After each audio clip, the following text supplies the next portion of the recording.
Hello, and it's not often that we get another Tesla Model Y competitor here in the UK, but this car is as close to a Tesla Model Y competitor that I can see on paper, trim, price, and even overall proportions. This is the new MG IM6.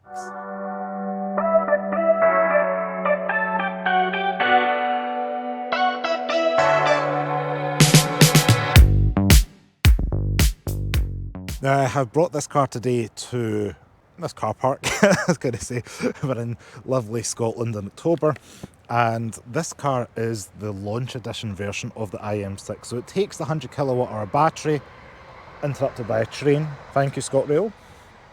And what it does is taking the performance version of this car and added air suspension. So I have increased the ride height in this car for the purpose of the video, so we can see what's going on there. So we can kind of get a look at probably the amount of off-roading that this car is going to be doing today. Rough terrain mode is what we're calling this. Now the launch edition starts at £52,995. So this is as high end as it goes. Obviously you can add a little bit of paint. The white's the free colour. This is Rembrandt Grey. I think it's £595. So you're about 53,000 and a half, give or take, for this as equipped, and it comes with everything, including the air suspension. The performance model is a little bit less than that, and the base price of the long range one is £47,995. Now, in comparison to the IM5, there is no standard range currently in the UK. They all use 100 kilowatt hour batteries. They all have, the long range is the entry level point. So you're really, the uplift between it's like £2,000 from an IM5 to an IM6 for the SUV style. Like the IM5, it follows the same colour code, so you can get the Arctic White, the Rembrandt Grey, the Nevis Blue, which the IM5 was, and then Black Pearl. Interiors, we've got the grey, you can also get the white, they're no cost options, and heat pumps are fitted as standard on the IM6, so it is worth mentioning that as well. Now the dimensions of this car, you're about 4.9 metres in length, 1.98 metres in width, and 1.67 metres in height, with a 2.95 metre wheelbase. So that is the same wheelbase as you get in the IM5 model. Now the curb weight of this car is a bit porkier. It's 2,410 kilograms for this car curb weight, which is a little bit heavier, but this one is all-wheel drive. The IM5 was a rear-wheel drive only car, and it is a SUV, so we're getting a little bit more of that. We do have the 21-inch wheels as well, whereas it was 19-inch wheels we got on the IM5 long range. 21-inch allegedly sporty wheels on this car with the Continental 4-piston brakes, which we've also seen in the IM5. I keep wanting to say Continental tyres, but it's Continental brakes on this vehicle. We do have a 32-litre front boot, or frunk if we want to call it, and then we'll get round the rear to see the boot space, which is about 665 litres. But yes, the main stats of this car, while I stumble away through all the mud, this is a good idea at the beginning of this, is top speed 149 miles per hour, 0 to 60 in 3.5 seconds, which is pretty rapid for a car like this. 553 kilowatts for the power, 802 newton meters of torque, so that's what really helps you shift. Again, similar to what we've seen charging for this car is the same as the IM5, so up to 395 kilowatts this car can take. So most of the UK, the peak kind of rapid chargers are 350, which they're saying is 10 to 80% in 17 minutes. So it's mimicking or mirroring what we've seen with the IM5. They're saying 10 to 100% at 7 kilowatts is about 16 hours to charge this car up. Now up front we do have the quite large daytime running lights. It's very similar design to what we've seen in the IM5. We've got the IM logo. Again, like what we've seen with the IM5, this is known as an IM6 in other markets. Here in the UK it's sold as an MG IM5 because of the MG branding is quite strong here in the UK, so that's why it's called that. But IM is a different group under SIAC. It's kind of a sister company to MG. Got another train. This is the busiest place I have been. Now I've got fog lights down here with ultra wide horizon IM branded fog lights. A little bit of these do a little bit of a dance when we power up. It plays a little tune, and there goes the lights, giving us a little dance. We've got the high performance sensing unit for your radar, etc. Similar to the IM5, we've got cameras everywhere, parking sensors, go lower, and yeah, it's constantly monitoring the road. It does have four-wheel steer as well, so we can do the crab walk that we've seen in the IM5, which is exciting. Round the rear, the main difference I can see is we've added this black trim here. I guess that's to try and help reduce the visual height of this car, but everything else is the same. Mirrors, cameras all around the place, big glass roof, the pop-out door handles with the IM branding there on the door cards. This is getting a little bit treacherous for myself. Now round the rear, the lights are a slightly different look. We do have, I call it the Aston Martin style here, but with this full beam here, the full LED light bar, this trim under here reminds me of maybe something that you would see on the Tesla Model Y Juniper. I don't know, the light style isn't the same, it's just this dark piece, but this is still Aston Martin S to me, which is no bad thing. Overall, got MG and IM6 badging, cameras, black gloss plastic. You push this little here, which is part of the logo, to open the boot, and that 665 litre boot space is revealed to you. Now, unlike the IM5, we do have storage underneath, a little box there for cables and things like that, 60-40 split. You can raise and lower the rear of the car as well by touching these buttons here. The air suspension is going to do its thing. We've got 12 volt power outlet there. Give this a second, and we can see the car hunkering down like it's squatting on the rear end. That's quite a visual image there, but we do have that to make it nice and easy to get items in and out of the car, and then we can raise it back up like so, and I'll just close the boot while that's doing that. That's pretty fast, isn't it? And that's Pirelli Scorpion tyres, which are now got a little bit of mud in them, which is lovely. Quick look in the rear, pop your handles in there. The handles, you don't really have to tug, it just kind of electronically pops it open. We do have seating for free, ignore the Cameron bag. A flatter flow in the rear in comparison to the IM5.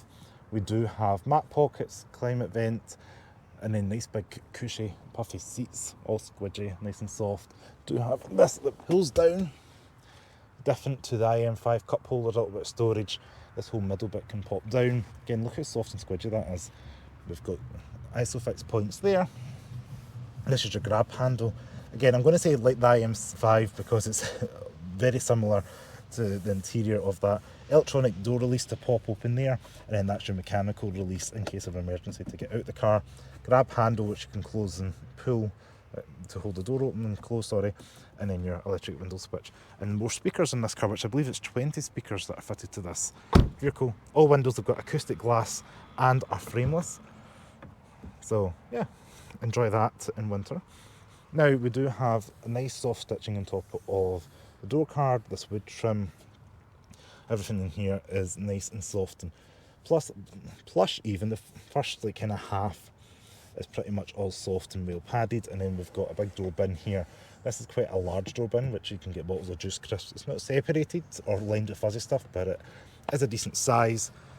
And then we have a big speaker grille. We do have electronic seats, which I believe these are 12-way and then 6-way on the passenger. I'll go ahead and step inside. We get an animation with the IM6 shooting off to the left when you get inside the car. You're greeted with the large 26.3 inch screen here. This one is touchscreen for Apple CarPlay, Android Auto. Driver screen here, you can see we got 2.1 miles over 807.7 miles of the journey, 37.52 hours. Total mileage in this car is 814. So this is still quite a young vehicle. We do have the centre screen here, mirroring the same as the IM5. This is where all your infotainment and everything is held. So you've got some hard keys down here. You can scroll and see what you want. So if you're in controls, you control like your lights, wiper sensitivity, even your mirrors are even controlled because there's no buttons in this car. You only have these little knobs. So if I go into adjust the mirrors, you tap left or right, and then you use this here to move the glass. So it's all controlled through here, and then the seat as well you can control as well. You can probably see my leg go back and forward. You do have hard grey buttons for the seat on the back, but it's just nice to have that option. I won't go through all of this, but you can do your lights. There's all the various modes you can choose, ambient lightings. There's hundreds of choices for the colours of this. From memory, I think it's just over 200 options for your lights you can choose from. You can choose if you want them like flickering, whatever you want it to do.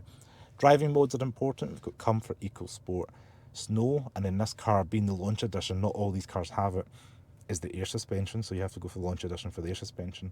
But that means you can change the right height for the vehicle, so you can make it access. It's going to squat right down to its low setting, or you can just have it in regular mode, of course. Those are the things. ADAS. Now, what I do like to do is, I'll show you this. On the IM5 and IM6, you've got this little screen here. Shortcut keys are here, so you're able to customize this to your needs. So you can choose out a selection and put things in here. This one's set up with charge, rear fog, etc. I did add the ADAS one because I just hit the wrong button. You can edit like things you want there, and then you tap your widget and you're able to remove things. If I want to say remove charge, and then I can see here, what have I got? I want to add the trunk, do I want to add the preheated seats, passenger, ventilation, driver heated seat, whatever you want to do, adjust that, traction control, headlight, whatever you want to do, you can just tap in and then it'll put it back there, hit done. And that means when you go into ADAS, you just have to hit close all, confirm, and you're only like 2 ticks away from turning all the eyeball detection, speed warning, lane departure off all at once. So a lot of people quite like having that off. You can do that quite quickly in the IM6. Like the IM5, you've got this little feature here. You can hide your mirror.